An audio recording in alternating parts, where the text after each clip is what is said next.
O Brasil tinha pouco mais de 17 mil templos evangélicos em 1990. Em 2019, esse número ultrapassou 109.500, segundo um levantamento publicado recentemente. Só no último ano da pesquisa, isso significou uma média de 17 novos templos abertos por dia. Eu sou Camila Veras Mota, da BBC News Brasil, e nesse vídeo explico em 4 pontos alguns fatores-chave que explicam essa multiplicação e que vão além do enorme crescimento da população evangélica no Brasil. Os dados que embasam esse vídeo foram coletados pelo pesquisador Vitor Silva. Ele analisou o crescimento das igrejas evangélicas em uma série de 100 anos a partir de 1920, com base em dados de CNPJ, que é um cadastro que as entidades com personalidade jurídica precisam fazer para operar no Brasil. Vitor identificou que o primeiro templo evangélico foi aberto em 1922. Em 1970, eram 864. Meio século depois, estamos em quase 110 mil. Em paralelo, os evangélicos passaram de 9% da população em 1990 para 22,2% em 2010. E os dados do censo mais recente certamente vão indicar uma fatia maior. O demógrafo José Eustáquio Diniz Alves explicou para o jornalista Rony Carvalho, autor da reportagem que deu origem a esse vídeo, que as previsões indicam que os evangélicos devem ultrapassar os católicos por volta de 2030 e virar a religião majoritária no Brasil. E qual o papel dos templos nesse fenômeno e como eles se expandiram tanto? Vamos ao primeiro ponto. Em qualquer religião, templos são espaços fundamentais de encontros de fiéis e de vida comunitária. No caso das igrejas evangélicas, eles também têm o papel crucial de atrair e fidelizar aquelas pessoas que podem ter tido algum contato com a igreja pela televisão. O demógrafo José Eustáquio cita uma pesquisa feita no estado do Rio de Janeiro que identificou que os evangélicos já eram maioria em relação aos católicos nas regiões onde havia igrejas evangélicas às margens de rodovias ou avenidas importantes, ou seja, onde estavam bem acessíveis para a população.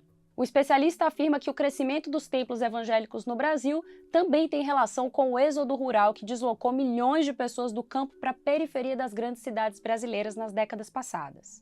E como afirma Vitor Silva, nas periferias do país, as igrejas evangélicas acabam prestando serviços de assistência social e ocupando espaços em que o Estado brasileiro está ausente.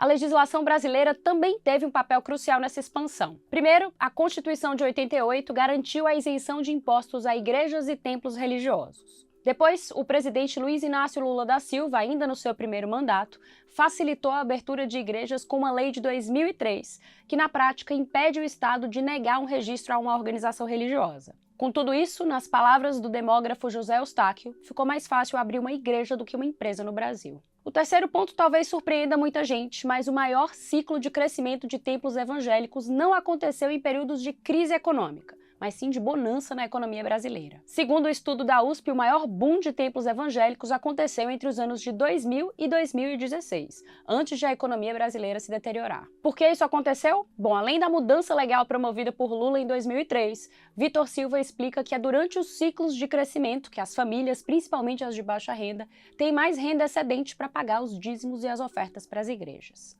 Para concluir, da mesma forma que cresceu, o protestantismo brasileiro também se tornou mais diverso nas últimas décadas. Os pesquisadores hoje dividem os protestantes em 3 grandes grupos. Os missionários ou tradicionais, mais diretamente ligados ao protestantismo europeu que surgiu no século XVI.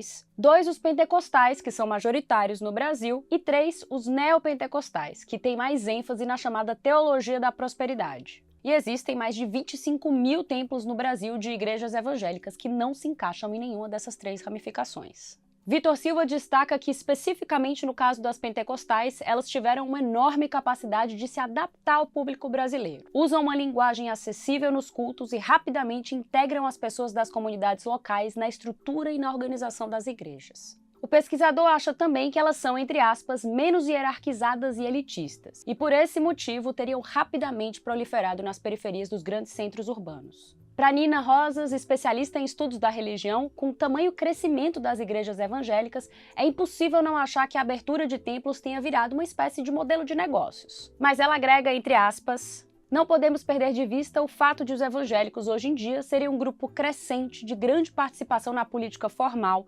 ocupando diversos postos de poder e também produtores de cultura. Portanto, faz parte da dinâmica de um segmento que cresce se estruturar como um modelo de negócio. Com isso eu fico por aqui. A gente tem produzido mais conteúdo sobre religiões. Dá uma olhada lá no nosso canal do YouTube, nas redes sociais e em bbcbrasil.com. Obrigada e até a próxima.